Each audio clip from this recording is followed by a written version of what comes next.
Hello everyone, चला तर मग आज बघणार आहे आपण विंटर स्पेशलमध्ये मस्तपैकी मोकळी मेथीची भाजीची रेसिपी जरा वेगळ्या पद्धतीने मी फोडणी घालणार आहे। तर माझा व्हिडिओ तुम्ही शेवटपर्यंत तसंच घेतली आहे। आपण मेथीची भाजी मस्त ताजी ताजी त्याला खुडून घ्यायची आहे, स्वच्छ पाण्याने धुवून एका चाळणीमध्ये काढून घ्यायची आहे।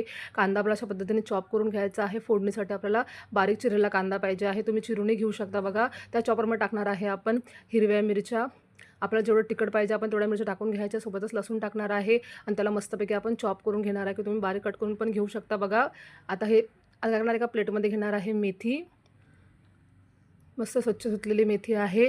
तुम्ही याला कट करून पण घेऊ शकता। मी या पद्धतीने खुडलेली मेथी घेतलेली आहे। त्यामध्ये टाकायचं आहे आपल्याला हिरवी मिरची आणि लसणाचा कूट आपण जे करून घेतला होता ते, सोबतच त्यामध्ये टाकणार आहे आपण 1 वाटी बेसन। आणि आता हे सर्व तिन्ही इन्ग्रेडियंट्स मस्तपैकी एकमेकाला मस्त हाताने चोळून मिक्स करून घ्यायचं आहे। बेसन वगैरे छानपैकी आपल्याला व्यवस्थित घोळून घ्यायचं आहे। बघा तुम्ही बरोबर ऐकलं आहे, मेथीमध्ये आपल्याला कच्चं बेसन टाकायचं आहे आणि याला एका ताटामध्ये अशा पद्धतीने घोळून घ्यायचं आहे आणि थोड्या वेळासाठी आपल्याला रेस्टला ठेवायचं आहे। बघा तुम्ही या पद्धतीने एकदा मेथीची भाजी नक्की ट्राय करून बघा, अगदी खमंग आणि वेगळी अशी रेसिपी आहे। आता आपण एका पॅनमध्ये घेणार आहे तेल। या भाजीला जरा जास्त तेल लागते, त्यामुळे तुम्ही जास्त प्रमाणातच तेल घ्या। बघा तेल छान आपल्याला गरम करून घ्यायचं आहे। मेथीमध्ये मस्त आपल्या बेसनामध्ये छान घोळलेली आहे। बघा अगदी वेगळी रेसिपी आहे। तेल गरम झालं की त्यामध्ये टाकणार आहे आपण जिरं, मोहरी आणि हिंग टाकायचं आहे। जिरं, मोहरी, हिंग मस्त तेलामध्ये तडतडू द्यायचं आहे आपल्याला। त्यामध्ये टाकायचं आहे आपल्याला बारीक कट केलेला कांदा।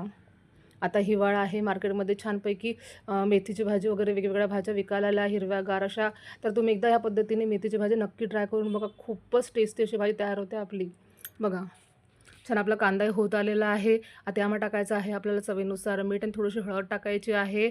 हळदला वगैरे व्यवस्थित शिजवून घ्यायचं आहे। बघा व्यवस्थित मिक्स करून घेतल्यानंतर यामध्ये टाकणार आहे आपण बेसनामध्ये घोळलेली मेथी आणि याला मस्तपैकी मिक्स करून घ्यायचं आहे। छान आपल्याला शिजवून घ्यायचं आहे। बघा थोडा वेळ लागतो याला, कारण का बेसन टाकलेलं आहे तर बेसन व्यवस्थित भाजलं गेलं पाहिजे। बघा छान आपली मेथीची भाजी तयार झालेली आहे। बघा मोकळी मस्त बेसनाची भाजी तयार झाली, एकदम खमंग अशी आपली भाजी तयार होते।